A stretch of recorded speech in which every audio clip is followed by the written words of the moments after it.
ಸ್ವಗತ ಭೇದ ಇಲ್ಲ, ಸಜಾತಿ ಭೇದ ಇಲ್ಲ, ವಿಜಾತಿ ಭೇದ ಇಲ್ಲ ನೋಡ್ರಿ, ಯಾವ ಭೇದನೂ ಇಲ್ಲ. ಅದ್ ಹೆಂಗದ ಮತ್ತ ನಿರ್ವಿಕಾರ, ವಿಕಾರ ಇಲ್ಲ, ಬದಲಾವಣೆ ಇಲ್ಲ, ಅದ್ರೊಳಗೆ ಬದಲಾವಣೆ ಇಲ್ಲ, ನಿರ್ವಿಕೃತಿಯಿಂದ ಇರುವುದಾಗಿ ಸವಿಕಲ್ಪ ಜ್ಞಾನ ಅಂದು ಆರ್ಗೆ ಆದುದು ಕೇಳ.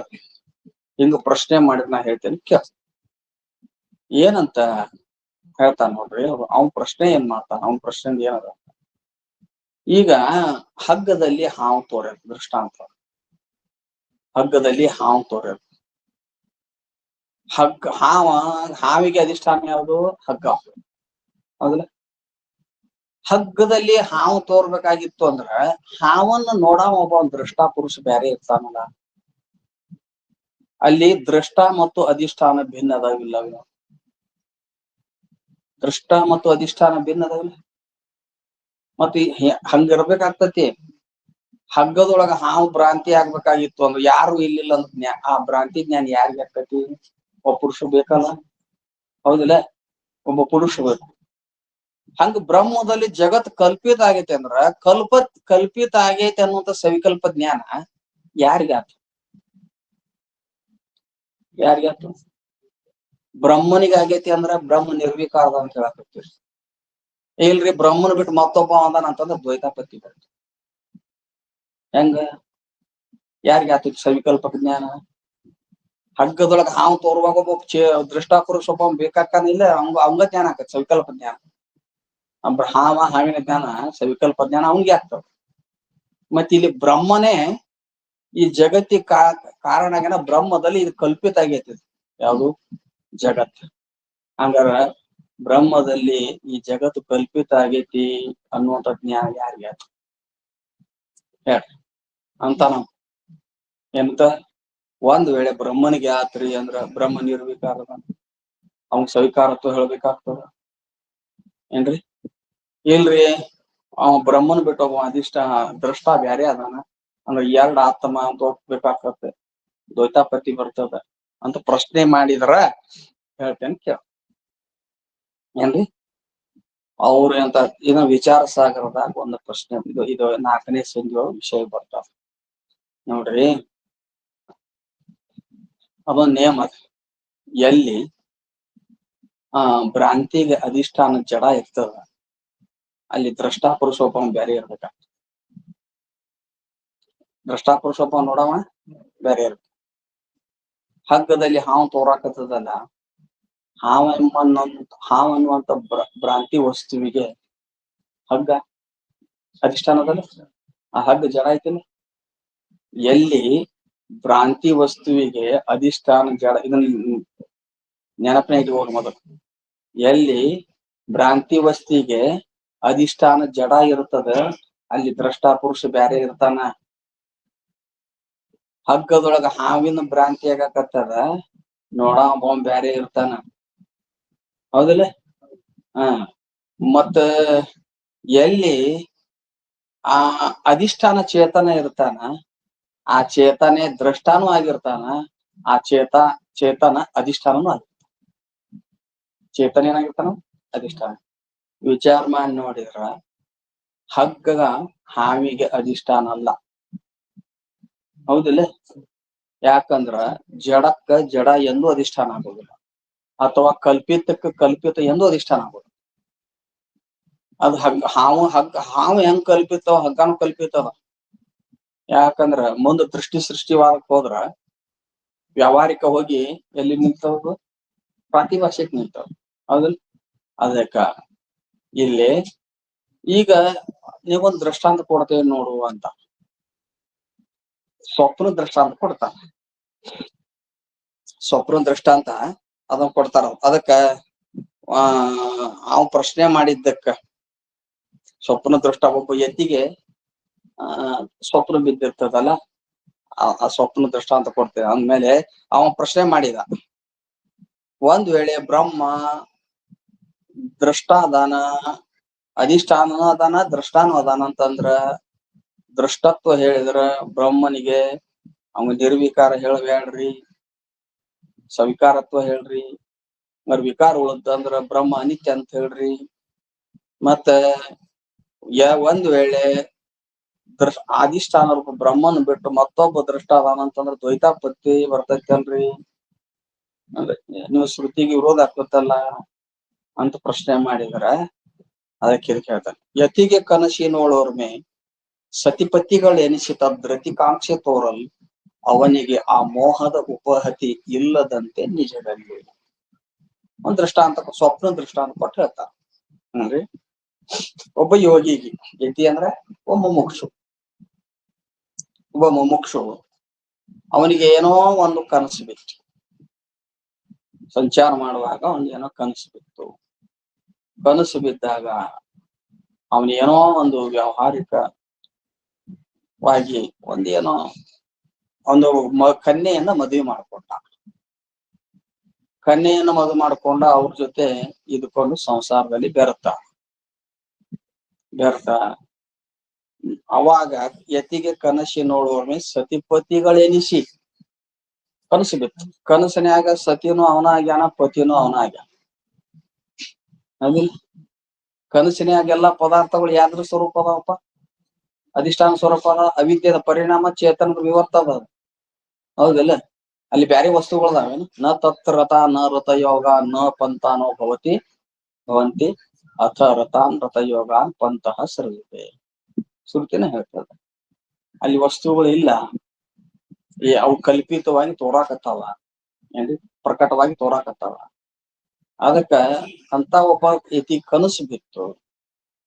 ಕನಸು ಬಿದ್ದಾಗ ಅಲ್ಲೇ ಸತಿಪತಿಗಳಾದ ಕನಸಿನಲ್ಲಿ ಮದುವೆ ಆತ. ಒಂದು ಕನ್ಯಾ ನೋಡ್ಕೊಂಡ, ಒಂದು ಕನ್ಯಾ ನೋಡಿದ್ರು, ಗ್ರಸ್ತ ಆಗ್ಬಿಟ್ಟ ಕನಸಿನ್ಯಾಗ. ಮದುವೆ ಆತು, ಇತ್ತು ಸಂಸಾರ ಮಾಡಾಕತ್ರು. ಏನ್ರಿ ಅಕಸ್ಮಾತ್ ಆಗಿ ಎಚ್ಚರ ಆತು.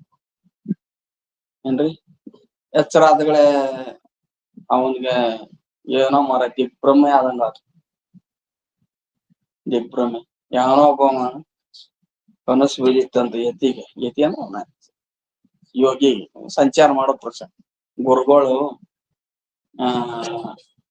ಯಪ್ಪ ನಾನ್ ಸಂಚಾರ ಮಾಡಿ ಬರ್ಲಿಲ್ಲ ಅಂತ. ಸಂಚಾರ ಮಾಡೋ ಹುಷಾರಿಯಾಗಿರೋ ಅಂದ್ರು. ಯಾವ್ದೋ ಒಂದು ದಂಪತಿಗಳ ಮದುವೆ ನಡೆದು ಅವ್ರ ಮೆರವಣಿಗೆ ನಡೆದಿತ್ತು. ಇವ ಅದನ್ನ ನೋಡಿದ. ಏನು ವಾಸನೆನೋ ಏನೋ ಗೊತ್ತಿಲ್ಲ, ಕೆರಿ ಇದ್ರ ಮ್ಯಾಲ ಮಲ್ಕೊಂಡ, ಬಾವಿ ದಂಡಿ ಮ್ಯಾಲ ಮಲ್ಕೊಂಡ. ಅಗಲ ಬಾವಿ ದಂಡಿ ಇತ್ತು, ಕನಸು ಬಿತ್ತು. ಇವನು ಮದುವೆ ಆದ. ಸತಿಪತಿಗಳಿದ್ದಾಗ ಅವರು ನಾ ಸರಿ ನೀ ಸರಿ ಅನ್ನಕ್ ಹೋಗಿ ಬಾವ್ಯಾಗ ದಡಮ್ ಅಂತ ಬಿದ್ದ. ಏನ್ರಿ ಕನಸ ದಡಮ್ ಅಂತ ಬಿದ್ದ. ಎಚ್ಚರ ಆತ. ಅವಾಗ ಅಂದಾಮ, ಬರೀ ಸ್ಮರಣೆ ಮಾಡಿದಕ್ಕನ ಇಂಥ ಬಾವ್ಯಾಗ ಕೆಡವತ್ತಿತ್ತು ಸಂಸಾರ. ಇನ್ನ ನಿಜವಾಗಿ ಕಟ್ಕೊಂಡ್ರ ಯಾವ ದುಃಖದಾಗ ಯಾವ ಭಾವ್ಯಾಗ ಕೆಡುತ್ತೈತಪ್ಪ ಈ ಸಂಸಾರ. ಹೌದಲ್ಲ? ಮೋಹ ಅದ್ ಯಾವ ರೀತಿಯಾಗಿ ಕಾಡ್ತದ ಗೊತ್ತಾಗೋದಿಲ್ಲ. ಅದೇ ಕರೆ ಅಂತ ತಿಳ್ಕೊಂಡ್ಬಿಟ್ಟಿರ್ತಾರ. ಅದರಿಂದ ಪಾರಾಗೋದು ಬಹಳ ಕಷ್ಟ. ಅದಕ್ಕ ಈ ಒಂದು ದೃಷ್ಟಾಂತ ಕೊಡ್ತಾರ. ಯತಿಗೆ ಕನಸಿ ನೋಡೋರನ್ನೇ ಸತಿಪತಿಗಳೆನಿಸಿ ತದ್ರತಿಕಾಂಕ್ಷೆ ತೋರಲು ಅವನಿಗೆ ಉಪಹತಿ ಏನಂತಾರೋ ಅವನಿಗೆ ನಿಜದಲ್ಲಿ ಉಪಹತಿ ಇಲ್ಲದಂತೆ, ಮೋಹದ ಉಪಹತಿ ಇಲ್ಲದಂತೆ ನಿಜದಲ್ಲಿ. ಕನಸು ಬಿದ್ದದ, ಕನಸಿನಾಗ ದಂಪತಿಗಳಾಗ್ಯಾರ, ಎಲ್ಲ ತೋರಾಕತ್ತದ. ಎಚ್ಚರ ಆದ್ಮೇಲೆ ಅವನ ಇದಕ್ಕ ಅವನ ಎಂದಾದ್ರೂ ಕೂಡ ಆ ಪ್ರಾತಿಭಾಷಿಕ ಕನಸು ಅವನ ಜೀವನದೊಳಗ ಮತ್ತೇನಾದ್ರೂ ತೊಂದರೆಯಾಗಿ ಅದಕ್ಕ ಪ್ರತಿಬಂಧಕ ಆತ ನಮಗೆ? ಇಲ್ಲ, ಪ್ರತಿಬಂಧಕ ಆಗ್ಲಿಲ್ಲ.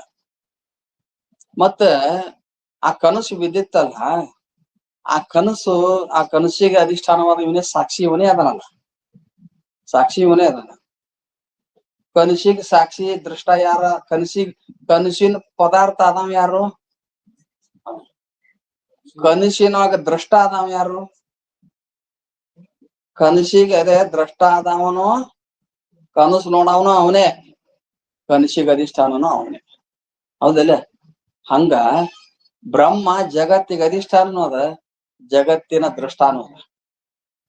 ಯಾವ್ದು ಎಲ್ಲಿ ಚೇತನ ಅಧಿಷ್ಠಾನ ಇರ್ತದ ಅದೇ ದೃಷ್ಟ ಆಗಿರ್ತದ.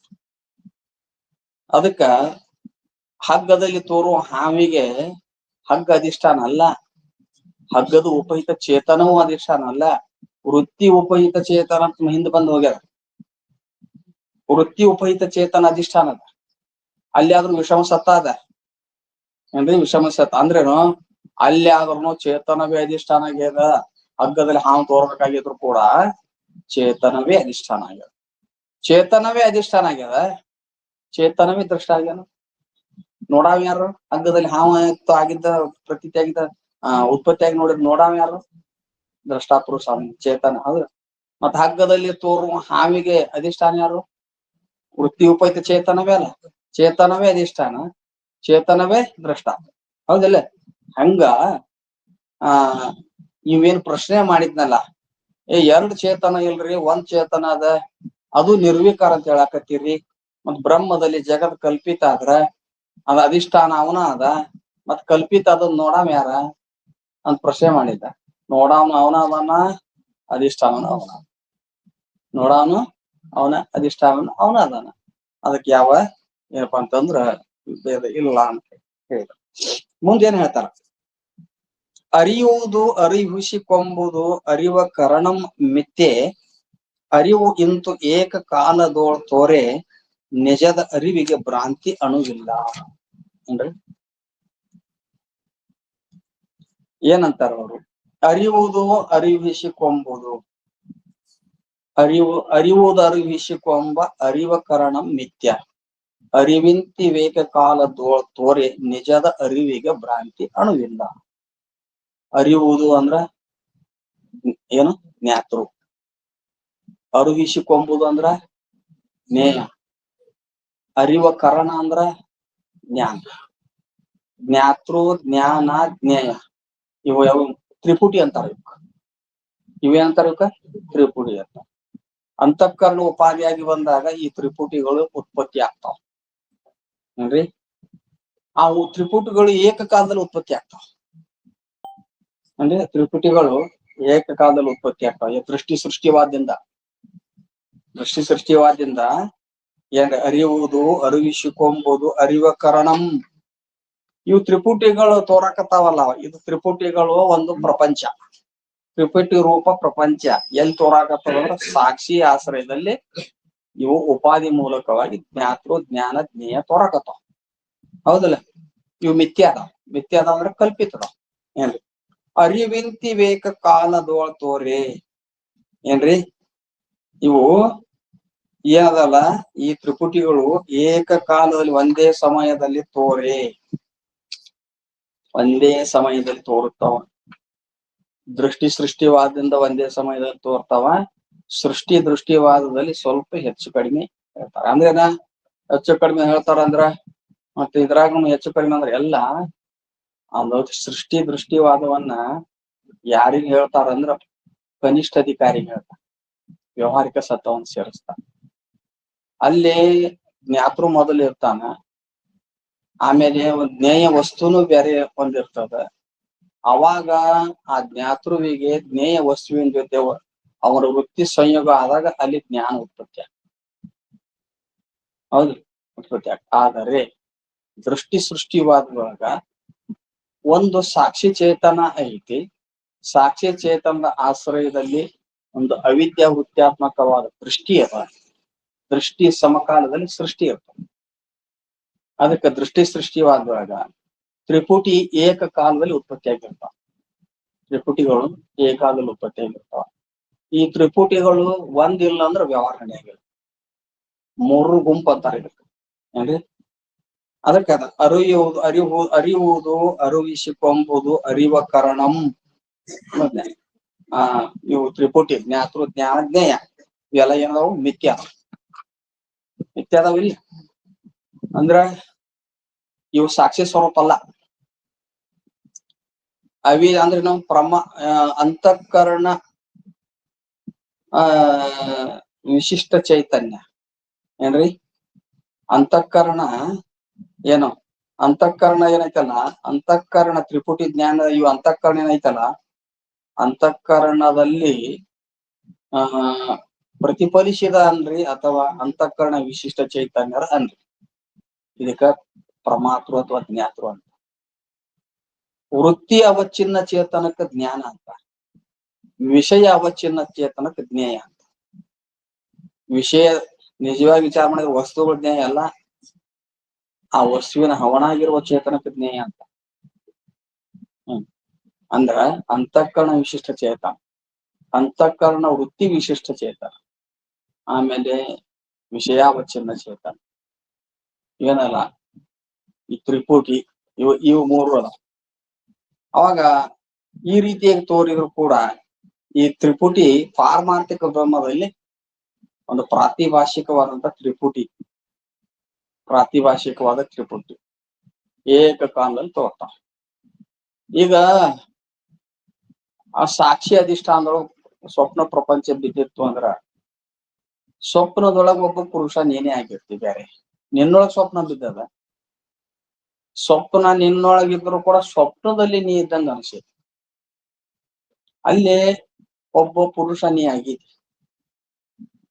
ಸಾಕ್ಷಿ ಈ ಸ್ವಪ್ನದ ಪ್ರಪಂಚಕ್ಕೆ ನೀ ಸಾಕ್ಷಿ ರೂಪದಿಂದ ಅಧಿಷ್ಠಾನ ಇದ್ರು ಕೂಡ ಸ್ವಪ್ನದಲ್ಲಿ ಒಬ್ಬ ಪುರುಷ ಆಗಿದೆ.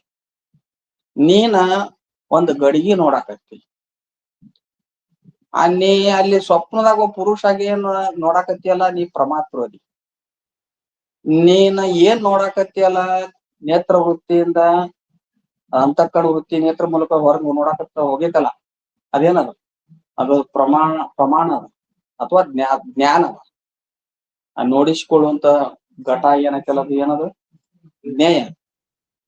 ಏನದ? ಜ್ಞೇಯ. ಹೌದು ಇಲ್ಲ? ಹಂಗ ಈ ಸಾಕ್ಷಿ ಅಧಿಷ್ಠಾನ ಉಪಾಧಿ ಮೂಲಕವಾಗಿ ಈ ಮೂರು ತೋರ್ತಾವ. ಇವು ಪ್ರಾತಿಭಾಷಿಕ ಅದಾವ. ಅಂದ್ರೆ ಎರಡರ ಸತ್ತ ಒಪ್ಪಿದ್ರು. ಒಂದು ಬ್ರಹ್ಮ ಪಾರಮಾರ್ಥಿಕ ಸತ್ತ ಅದ, ಇವು ಮೂರು ತ್ರಿಪುಟಿ ಪ್ರಾತಿಭಾಷಿಕ ಸತ್ತ.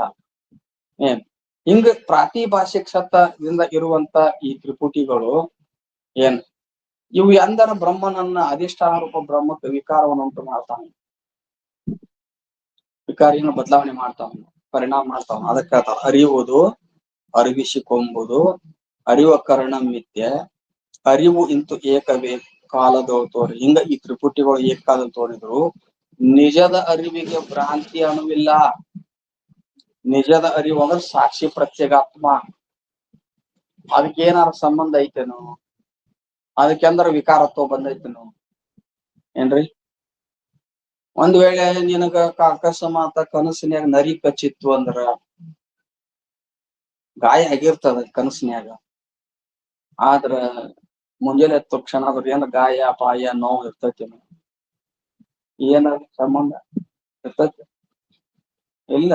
ಹಂಗ ಇಲ್ಲಿ ತ್ರಿಪುಟಿ ಒಳಗೆ ಏನ್ ವ್ಯವಹಾರ ನಡೆದ್ರು ಕೂಡ ಪ್ರತ್ಯೇಗಾತ್ಮ ಸಾಕ್ಷಿ ಚೈತನ್ಯಕ್ಕೆ ಯಾವ ಸಂಬಂಧ?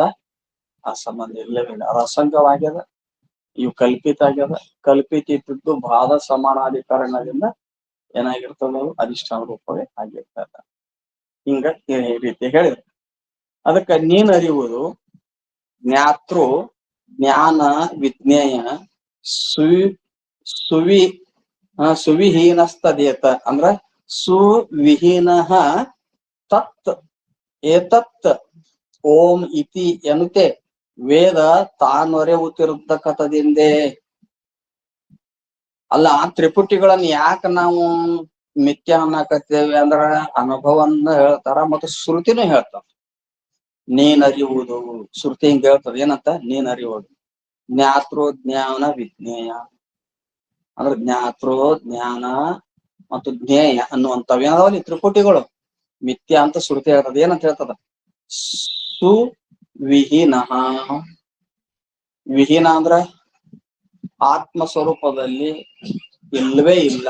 ಸುವಿಹೀನ ಚೆನ್ನಾಗಿ ಇಲ್ಲ ಅಂದ್ರೆ ಇಲ್ಲವೇ ಇಲ್ಲ ಅಂತ. ಸಾಕ್ಷಿಯಲ್ಲಿ ಈ ತ್ರಿಪುಟಿಗಳ ಸಂಬಂಧ ಇಲ್ಲವೇ ಇಲ್ಲ. ಉಪಾಧಿಯಿಂದ ತ್ರಿಪುಟಿ ತೋರಾಕತ್ತದ. ಸುವಿಹೀನ ಅಂದ್ರ ಇವು ಸಾಕ್ಷಿ ಚೇತನಕ್ ಸಂಬಂಧ ಇಲ್ಲ, ಇಲ್ಲವೇ ಇಲ್ಲ, ಕಲ್ಪಿತವಾಗಿ ತೋರಕತ್ತಾವ. ಮತ್ತೇನದ? ಉಳ್ದಂತ ಸ್ವರೂಪ ಹೆಂಗೈತಿ ಅದು? ತತ್. ತತ್ ಅಂದ್ರ ತತ್ಪದಕ ಲಕ್ಷ್ಯಾರ್ಥವಾದಂತ ಬ್ರಹ್ಮ ಚೇತನವೇ. ಏತತ್ ಅಂದ್ರ ತ್ವಂ ಪದಕ್ಕೆ ಲಕ್ಷ್ಯಾರ್ಥವಾದ ಈ ಪ್ರತ್ಯೇಗಾತ್ಮವೇ. ಅದ್ ಹೆಂಗದ ಸದಾ ಅಭೇದ ಅದ. ಅಭೇದ ಹೆಂಗೈತೆ ಅದ ಓಂ ಇತಿ ಅನ್ನುತ್ತ ಅಂದ್ರೇನು ಆ ಶುದ್ಧ ಚೈತನ್ಯ ಪ್ರಣವಕ್ಕೆ ಅರ್ಥ ಸ್ವರೂಪವಾಗಿದೆ. ಓಂ ಅಂದ್ರೇನು ಓಂಕಾರ. ಓಂಕಾರಕ್ಕೆ ಅರ್ಥ ರೂಪವಾಗಿದ್ದ ನಿರ್ಗುಣ ಬ್ರಹ್ಮದ ಇಲ್ಲ. ಆ ನಿರ್ಗುಣ ಬ್ರಹ್ಮ ಎದ್ರ ಸ್ವರೂಪ ಅದ ತೊಂಪದ ಲಕ್ಷ್ಯಾರ್ಥ ತತ್ಪದ ಲಕ್ಷ್ಯಾರ್ಥ. ಅದ ಅಭೇದ. ಹಂಗ ಅಭೇದ ಸ್ವರೂಪವಾದ ಚೇತನ ಹೆಂಗದ ಅದು ತ್ರಿಪುಟಿಗೆ ಅದು ವಿಲಕ್ಷಣ ಅದ. ಆ ತ್ರಿಪುಟಿ ವ್ಯವಹಾರಕ್ಕೆ ಸಂಬಂಧ ಇಲ್ಲ ಅಂತ ಈ ರೀತಿಯಾಗಿ ತಾನೊರೆಯುತ್ತಿರತಕ್ಕಂಥದ್ರಿಂದ ವೇದ ಹೇಳಾಕತ್ತತೆ ಶ್ರುತಿ ಮಾತು ನಂಬು, ಶ್ರುತಿ ಮಾತು ನಂಬ ಸತ್ವಕತಿ ಅಂತ ಈ ರೀತಿಯಾಗಿ ಹೇಳಿದ್ರು. ಇನ್ನ ಏನ್ ಪ್ರಶ್ನೆ ಮಾಡ್ತ ತ್ರಿಪುಟಿ ಪ್ರಪಂಚ ಪ್ರಾತಿಭಾಷಿಕ ಅಲ್ಲ, ಆದ್ದರಿಂದ ಅದು ಮಿಥ್ಯೆಯಲ್ಲ, ಕಿಂತು ಸತ್ಯಗಳಾಗಿರುತ್ತವೆ. ಅದರಿಂದ ಅಧಿಷ್ಠಾನ ಮತ್ತು ದೃಷ್ಟ ಆದ ಬ್ರಹ್ಮಕ್ಕೆ ವಿಕಾರವು ಅವಶ್ಯ ಬರ್ಲಿಕ್ಕೆ ಬೇಕು. ಅಲ್ರಿ ನೀವು ಕನಸಿನ ಪ್ರಪಂಚ ಉದಾಹರಣೆ ಕೊಟ್ಟು ನೀವು ತ್ರಿಪುಟಿ ಮಿಥ್ಯಾ ಅನ್ನಕತ್ತೀರಿ. ತ್ರಿಪುಟಿ ಹೆಂಗ ಮಿಥ್ಯಾ ಅಂತೀರಿ ನೀವು? ಇಲ್ಲಿ ವ್ಯವಹಾರ ಮಾಡ್ತೀರಿ ಅಲ್ಲ, ಎಲ್ಲಾ ವ್ಯವಹಾರ ಮಾಡೋದು ತ್ರಿಪುಟಿ ಒಳಗ ಐತ, ಹೌದಿಲ್ಲ? ನೀ ದುಡ್ಯಾಕ್ ಹೋಗೋದನ್ನ ತ್ರಿಪುಟಿ, ರೊಕ್ಕ ಗಳಿಸೋದು ತ್ರಿಪುಟಿ, ಊಟ ಮಾಡೋದು ತ್ರಿಪುಟಿ, ನೋಡುದು ತ್ರಿಪುಟಿ, ಅದ್ರ ಎಲ್ಲಾ ತ್ರಿಪುಟಿ ಒಳಗ ವ್ಯವಹಾರ ನಡೆದ, ಹೌದಲ್ಲ? ಅವ್ ಜ್ಞಾತೃ ಬೇಕು, ಜ್ಞಾನ ಇರಬೇಕು, ಜ್ಞೇಯ, ಇವ್ ಮೂರು ಕೂಡ ವ್ಯವಹಾರ ನಡೆದ. ಸತ್ಯವಾಗಿ ವ್ಯವಹಾರಿಕವಾಗಿ ಎಲ್ಲಾ ನಡೆದತ್ತಿದ್ವು. ಹಂಗ ಮಿಥ್ಯೆ ಆಗಿದ್ರ ನೀನ್ ಯಾಕೆ ದುಡ್ಡು ಗಳಸಾಕ್ ಹೋಗ್ತಿದ್ದಿ? ನೀ ಯಾಕೆ ಉಣ್ಣಾಕ್ ಹೋಗ್ತಿದ್ದಿ? ಯಾಕೆ ಎಣ್ಣಾಕ್ ಹೋಗ್ತಿದ್ದಿ? ಯಾಕೆ ಮನಿ ಕಟ್ಟಾಕ್ ಹೋಗ್ತಿದ್ದಿ? ಎಲ್ಲಾ ಬಿಟ್ಟು ಬಿಡ್ಬೇಕಾಗಿತ್ತಲ್ಲ. ಸ್ವಪ್ನದಂತೆ ನೀನು ಅಂದ ವೇಳೆ ಸ್ವಪ್ನದಂತೆ ಉದಾಹರಣೆ ಕೊಟ್ಟು ಹೇಳ್ತೀರಿ. ಸ್ವಪ್ನದ ಪದಾರ್ಥ, ಸ್ವಪ್ನದ ತ್ರಿಪುಟಿ ಎದ್ದ ತಕ್ಷಣ ಕಾಣಂಗಿಲ್ಲ. ರಾತ್ರಿ ಹೊತ್ನ್ಯಾಗ ಬಂಗಾರದ ಗಟ್ಟಿ ಪ್ರಾಪ್ತಿ ಆಗಿರ್ತದ, ಮುಂಜಾನೆ ಅದಕ್ಕೊಳ ಇರ್ತತೇನ ಅದು? ಇರ್ತತೇನು? ಅದನ್ನ ಪಡ್ಕೊಂಡ ಅವ್ರ ಇರ್ತಾನೇನು? ಇಲ್ಲ. ಕನಸಿನಾಗ ರಾಜ ಆಗಿರ್ತಾನ, ಇಲ್ಲಿ ತಿರುಕ್ ಮಕ್ಕೊಂಡಿರ್ತಾನ, ಕನಸಿನಾಗ ರಾಜ ಆಗಿರ್ತಾನ. ಅದೆಲ್ಲ ಮಿಥ್ಯೆ ಅದ. ಸ್ವಪ್ನದ ಪ್ರಪಂಚ ತ್ರಿಪುಟಿ ಯಾಕೆ ಮಿಥ್ಯೆ ಅದನ್ನ ಒಪ್ತೇವ್ ನಾವು. ಯಾಕಂದ್ರ ಜಾಗೃತಕ್ಕೆ ಬಂದಾಗ ವಸ್ತು ಇರಂಗಿಲ್ಲ, ಅವ್ ಯಾವನ್ನೂ ಇರಂಗಿಲ್ಲ, ಇಲ್ಲ ಇಲ್ಲ. ಇದು ವ್ಯಾವಹಾರಿಕ ತ್ರಿಪುಟಿ ಒಳಗ ಎಲ್ಲಾ ನೋಡಿದ್ದು ಎಲ್ಲ ವ್ಯವಹಾರಿಕ ತ್ರಿಪುಟಿ ಒಳಗ ನೀ ಏನ್ರ ಒಂದ್ 500 ರೂಪಾಯಿ ದುಡ್ಕೊಂಡ್ ಬಂದಿದ್ದೆ ಅಂದ್ರ ಮನ್ಯಾಗ ಇಟ್ಟಗಡೆ ಮಾಯ ಆಗಿತ್ತಂದ್ರ ಏನಂತೀನಿ ನೀನು? ಏನಂತಿದ್ದಿ? ಅಲ್ಲಾ ಇವ್ 500 ರೂಪಾಯಿ ದುಡ್ಕೊಂಡ್ ಬಂದಿದ್ದ, ಅದಕ್ಕ ಪ್ರಾತಿಭಾಷಿಕ ಅಂತಂದ್ರ ಇರೋ ಮಾಡಾಗಿತ್ತಲ್ಲ. ಇದಕ್ಕೆ ಮಿಥ್ಯಾ ಹೆಂಗಂತಿ ನೀನು? ಮಿಥ್ಯಾ ಹೆಂಗಂತೀರಿ? ಸತ್ಯ ಅನ್ಬೇಕಲ್ಲ ಇದಕ್ಕ. ತ್ರಿಪುಟಿ ಸತ್ಯ ಅಂತ ಹೇಳ್ರಿ. ತ್ರಿಪುಟಿ ಸತ್ಯ ಅಂದ್ರ ದೃಷ್ಟಾರೂಪ ಅಧಿಷ್ಠಾನ ಬ್ರಹ್ಮಕ್ಕೆ ವಿಕಾರ ಹೇಳ್ರಿ ಏನ್ರಿ? ದೃಷ್ಟ ಮತ್ತು ಅಧಿಷ್ಠಾನ ಬ್ರಹ್ಮಕ್ಕೆ ವಿಕಾರತ್ವ ಹೇಳ್ರಿ ಅಂತ ಪ್ರಶ್ನೆ ಮಾಡ್ತಾನ. ಹೌದು, ಪ್ರಶ್ನೆ ಮಾಡ್ತಾನ. ಅವ್ರ ಗುರುಗಳು ಹೇಳ್ತಾರ, ನಾವು ನೋಡಪ್ಪ, ಇದೊಂದು ದೀರ್ಘ ಸ್ವಪ್ನ. ಈ ವ್ಯಾವಹಾರಿಕ ಜಗತ್ತಂದ್ರೆ ಇದೊಂದು ದೀರ್ಘ ಸ್ವಪ್ನ. ಈ ದೀರ್ಘ ಸ್ವಪ್ನ ಒಂದ ನಿನಗ್ ಬಿದ್ದದ. ಅವಾಗ 2-3 ನಿಮಿಷದ್ದು ಸ್ವಪ್ನ ಬಿದ್ದಿತ್ತು. ಇದು ಬಹಳ ದಿವಸ ದೀರ್ಘ ಸ್ವಪ್ನ. ಮತ್ತೆ ಹಿಂಗಿದ್ದಾಗ ತ್ರಿಪುಟಿ ಸತ್ಯ ಸತ್ಯ ಅನ್ಕೊಂತ ಕುಂತಿಯಲ್ಲ, ನಿನಗ್ ಯಾಕೆ ಸತ್ಯಾಗಿ ತೋರಾಕತ್ತದಂದ್ರ, ಅದ್ ಯಾಕೆ ಸತ್ಯಾಗಿ ತೋರಾಕತ್ತದಂದ್ರ ನೀ ಕಣ್ಣಾಗ ಎಲ್ಲಿ ತನ ನೀನು ಕಣ್ಣಿಗೆ ಯಾವ ಚಸ್ಮಾ ಹಾಕಿದಿ ಆ ಚಸ್ಮಾ ತೆಗಿ ಮಠ ನಿನಗೆ ಸುಳ್ಳಾಗುದಿಲ್ಲ. ನೀ ಹಸಿರು ಚಸ್ಮಾ ಹಾಕಿ ನನ್ ಜಗತ್ ಹಸಿರು ಕಾಣ್ಬಾರ್ದಂದ್ರ ಅದನ್ನ ನಡೆಯಂಗಿಲ್ಲ ನಿನಗ. ಇದು ತ್ರಿಪುಟಿ ಸತ್ಯ ಅನ್ಕೊಂತ ಕುಂತಿ ಅಂದ್ರೆ ನೀನ್ ಅವಿದ್ಯಾ ವೃತ್ತಿ ಅನ್ನುವಂತ ಚಸ್ಮಾ ಹಾಕೊಂಡಿ, ಅವಿದ್ಯಾ ವೃತ್ಯಾತ್ಮಕ ಜ್ಞಾನ ಅನ್ನುವಂತ ಚಸ್ಮಾ ಹಾಕೊಂಡಿದ್ದೆ. ಜಗತ್ತಿ ತ್ರಿಪುಟಿ ಮಿಥ್ಯಾ ಹಂಗ ಯಾಕೆ ತೋರ್ತಬೋದು? ತೋರೋದ್ನ ಸತ್ಯ ಅಂತ ತೋರ್ತವ, ಹೌದಿಲ್ಲ? ಅದಕ್ಕ ನೀನ್ ಒಂದ್ ವೇಳೆ ಅದ್ ಹಂಗೈತಿ ಇದು ಹಿಂಗೈತಲ್ರಿ, ಅದು ನಿರುಪಾಧಿಕ ಬ್ರಹ್ಮ ಅದ, ಇದು ಸೋಪಾಧಿಕ ಬ್ರಹ್ಮ. ನಿರುಪಾಧಿಕ ಬ್ರಹ್ಮ ಕನಸಿನ ಪದಾರ್ಥ, ಕನಸು ಎಲ್ಲ ನಿರುಪಾಧಿಕ ಬ್ರಹ್ಮ. ಅಧಿಷ್ಠಾನ ಜ್ಞಾನ ಆತಂದ್ರ ತೋರುದೇ ಇಲ್ಲ. ಇದು ಅಧಿಷ್ಠಾನ ಜ್ಞಾನ ನಂತರ ತೋರ್ತಾವ. ಇಲ್ಲೇ ಮಜಾ ಇರೋದು ನೋಡ್ರಿ, ಇಲ್ಲೇ ಮಜಾ ಇರೋದು. ಕೆಲವಂತ ಅದಕ್ಕ ಅರ್ಧಂಬರ್ಧ ಅಧ್ಯಾತ್ಮ ಮಾಡ್ಕೊಂಡು ಹಾಪ್ನಾಡ ಹೋಗ್ಬಿಡ್ತಾವ ನೋಡ್ರಿ. ಅರ್ಧಂಬರ್ಧ ಜ್ಞಾನ ಆಗಿತ್ತಂದ್ರ ಅಂತ ಕಣ ಶುದ್ಧ ಇಲ್ಲ, ವೈರಾಗ್ಯಾದಿಗಳಿಲ್ಲ. ಜ್ಞಾನ ಹೆಂಗ ಅನ್ನೋದು ಗೊತ್ತಾಗಂಗಿಲ್ಲ. ಏ ನೀ ಬ್ರಹ್ಮ ಇದೀಯೋ, ನೀ ಏನು ಮಾಡವಲ್ಲ ಅಂತ ಅಂದ್ಬಿಟ್ರ ಇವ್ ಮನ್ಯಾಗ ಹೋಗಿ ಮನಿಗ್ ಹೋಗಿ ಏನ್ ಕೆಲಸ ಮಾಡಕ್ ಕುಂತ ಬಿಟ್ಟಂದ್ರ ಅವ್ರ ಧಾರವಾಡ ಆಸ್ಪತ್ರೆಗೆ ಮರಣ ಕರ್ಕೊಂಡು ಹೋಗ್ಬಿಡ್ತಾರ. ಹೌದಲ್? ಅಲ್ಲಿ ಬ್ರಹ್ಮ ಇದ್ದಿ ಅಂತ ಹೇಳು ಮಾತ ಯಾವ ಸತ್ತದೊಳಗೆ ಹೇಳ್ಯಾರ? ನೀನ್ ದುಡಿಬೇಡ ಅಂತ ಯಾರು ಹೇಳ್ಯಾರ? ನೀನ್ ಮಾಡ್ಬೇಕ ಯಾರು ಮಾಡಲ್ಲ. ಇದನ್ನ ಅನುಕೂಲ ಯಾವುದು ಬರೋದಿಲ್ಲ. ಸತ್ತ ಇಲ್ಲ. ವ್ಯವಹಾರ ಪ್ರಾರಬ್ಧ ದಿನ ನಡಿತೈತಿ, ನಡಿಲಿ ಏನ್ರಿ. ಅಲ್ಲಿ ಕೆಲಸ ಮಾಡಂಗ್ ಮಾಡೋದು. ಎಲ್ಲಮ್ಮ ಕೂಡ ಹೊತ್ತದವ್ರು ಡ್ಯಾನ್ಸ್ ಕುಣಿತ ಮಾಡ್ತಾರ, ಡ್ಯಾನ್ಸ್ ಮಾಡ್ತಾರ, ಎಲ್ಲ ಮಾಡ್ತಾರ. ಹೌದಿಲ್ಲೇ? ಅವರೆಲ್ಲಾ ಬಾರಿ ಕುಣಿತಾರ, ನೋಡಿ ಇಲ್ಲೇ. ಅದ್ರ ಲಕ್ಷ್ಯ ಕುಣಿತನ ಮೇಲೆ ಇರೋದ್ರ ಕೊಡದ ಮೇಲೆ ಇರ್ತದ. ಕೊಡ ಬೀಳಲಂಗ ದೃಷ್ಟಿ ನೋಡ್ಕೊಂಡು ಅಲ್ಲಿ ಚಂದ ಅಳಿಗಾಡ್ಸೋದಲ್ಲ, ಹಂಗ ಕುಣಿತಾರ. ಹೌದಿಲ್ಲ? ಹಂಗ ನೀನು ಎಲ್ಲಮ್ಮನ್ ಕೂಡ ಹೊತ್ತಂಗ ದೃಷ್ಟಿಯಲ್ಲಿ ಮ್ಯಾಲಿರ್ಲಿ ಎಂದು ಚೇತನದ ದೃಷ್ಟಿ ಇರ್ಲಿ, ವ್ಯವಹಾರ ನಡೀತದಪ್ಪ. ಹಿಂಗ ಈ ರೀತಿಯಾಗಿದ್ದುಕೊಂಡು ಜೀವನ ಮಾಡಿದ್ರ ಅವನು ಆಧ್ಯಾತ್ಮ ಮತ್ತು ಲೌಕಿಕ ಎರಡನ್ನು ಕೂಡಿ ನಡೆಸ್ಕೊಂಡು ಹೋಗ್ತಾನ. ಇಲ್ಲ ಅಂದ್ರ ಏನಾಗ್ತಾನ? ಒಂದ್ರ ಕಡೆ ಆಯ್ದಂದ್ರ ಬಗೆಹರಿದಿಲ್ಲ. ಅದು ಇದನ್ನ ಹೇಳ್ತದಲ್ಲ, ಶ್ರುತಿನ ಹೇಳ್ತದಲ್ಲ. ಅದಕ್ಕ ಏನಂತಾರ ಅವರು? ನೋಡಪ್ಪ, ಶ್ರುತಿನ ಸುವಿಹೀನ ಅಂತ ಹೇಳಿಬಿಟ್ಟಲ್ಲ. ತ್ರಿಪುಟಿ ಅವು ಅತ್ಯಂತವಾಗಿ ಅಧಿಷ್ಠಾನದಲ್ಲಿ ಮಿಥ್ಯ ಅದಾವ ಅಂತ ಶ್ರುತಿನ ಹೇಳಿಬಿಡ್ತದೆ. ಶ್ರುತಿ ನೇತಿಗಳದಕ್ಕಂದ ಮೇಲೆ ಶ್ರುತಿ ಯಾವ್ದನ್ನ ನೇತಿಗಳಿರ್ತದ ಅದು ಮಿಥ್ಯ ಅಂತ ನಾವು ಅರ್ಥಾಪತ್ತಿ ಪ್ರಮಾಣದಿಂದ ತಿಳ್ಕೊಬೇಕು. ಅರ್ಥಾಪತ್ತಿ ಪ್ರಮಾಣ ತಿಳ್ಕೊಳ್ಳೋದೇನು? ಈಗ ಜಗತ್ ಮಿಥ್ಯ ಐತಿ ಅನ್ಬೇಕಾಗಿತ್ತಂದ್ರ ಶ್ರುತಿ ನೇಹನ ನಾಸ್ತಿ ಕಿಂಚನ ಅಂತ. ಅಂದ್ರ ಇಹ ಅಂದ್ರ ಬ್ರಹ್ಮದಲ್ಲಿ ಭೇದ ಅನ್ನೋದು ಸ್ವಲ್ಪ ಇಲ್ಲ. ನೇಹನ ನಾಸ್ತಿ ಕಿಂಚನ ಅಂತ ಹೇಳುವಾಗ ಜಗತ್ ಒಂದ್ ತೋರಾಕತ್ತೈತಿ, ಬ್ರಹ್ಮ ಒಂದೈತಿ, ಇಲ್ಲಿ ಭೇದ ಕಾಣಕತ್ತೈತಿ, ಶ್ರುತಿಯರ ನೇಹನ ಕಿಂಚನ ಅಂತತಿ ಅಂದಾಗ ಆ ಶ್ರುತಿ ನೇಹನ ಕಿಂಚನ ಅಂತತಿ ಅಂದ್ರೆ ಶ್ರುತಿ ಮಾತು ಎಂದು ಸುಳ್ಳಾಗುದಿಲ್ಲ. ಈ ತೋರುವಂತ ಜಗತ್ ಮಿಥ್ಯ ಐತಿ ಅಂತ ನಾವು ನಿಶ್ಚಯ ಮಾಡೋಕೆ ಅರ್ಥಾಪತ್ತಿ ಪ್ರಮಾಣ.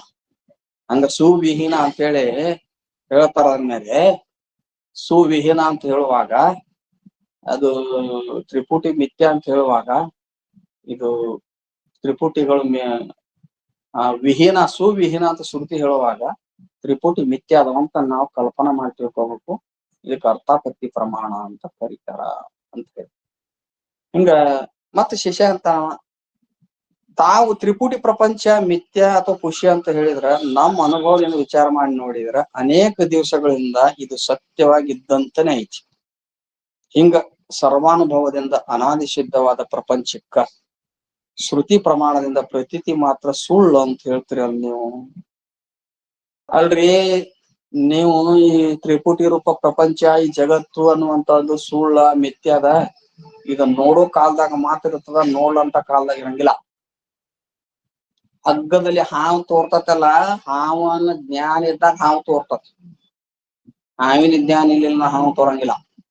ಹಂಗ ಈ ಜಗತ್ತ ನೀವು ಸುಳ್ಳು ಅನ್ನಕತ್ತೀರಿ, ನೋಡು ಟೈಮ್ದಾಗ ಬ್ರಹ್ಮ ಕಾಲದಲ್ಲಿ ಮಾತ್ರ ಇರ್ತತಿ, ಇದು ಎಲ್ಲೋ ಇಲ್ಲ ಅಂತ ಪ್ರಾತಿಭಾಷಿಕ ಸತ್ತ ಕೊಡಕ್ ಹೊಂಟಿರಿ. ಹಿಂಗ್ ಹೇಳಾಕ್ ಹೊಂಟಿರಿ. ನಮ್ಮ ಅನುಭವ ಅಲ್ಲ, ಸರ್ವರ ಅನುಭವ ಅದ. ಏನಂತದ? ಈ ಬಾಳ ದಿವ್ಸಲಿಂದ ಹಿಂಗ ಕಾಣಕತ್ತೈತಿ, ನೀವು ಸುಳ್ಳು ಹೆಂಗ ಅನ್ನಕತ್ತೀರಿ ಇದಕ್ ನೀವು? ಈಗ ನೀ ಗಂಗಾ ನದಿ ಎಷ್ಟು ವರ್ಷದಿಂದ ಹೋಗಿ ನೋಡ್ಕೊಂಡ್ ಬಂದಿದೆ? ಇನ್ನೂ ಐತಿಲ್ಲ? ಹಿಮಾಲಯ ಇನ್ನೂ ಐತಿಲ್ಲ ಏನ್ರಿ? ಸಿದ್ಧಾರ್ಥ ಮಠ ಇನ್ನೂ ಐತಿಲ್ಲ? 100 ವರ್ಷದಿಂದ ಹಂಗ ಐತಿ. ಇದಕ್ಕೆ ಹೆಂಗ್ ಸುಳ್ಳು ಅಂತೀರಿ ನೀವು ಅಂತ ಪ್ರಶ್ನೆ ಮಾಡ್ತಾನ. ಅದಕ್ಕೆ ಉತ್ತರ ಮತ್ ನಾಳೆ ಹೇಳ್ತಾರ ಅಂತ ಹೇಳಿ.